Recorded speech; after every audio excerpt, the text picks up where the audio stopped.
Here's to the crazy ones, the misfits, the rebels, the troublemakers, the round pegs in the square holes, the ones who see things differently.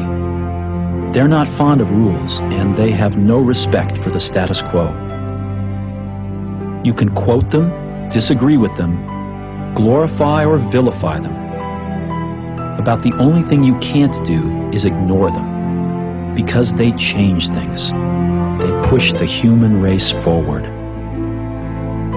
While some may see them as the crazy ones, we see genius.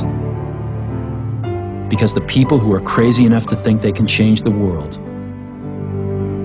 are the ones who do.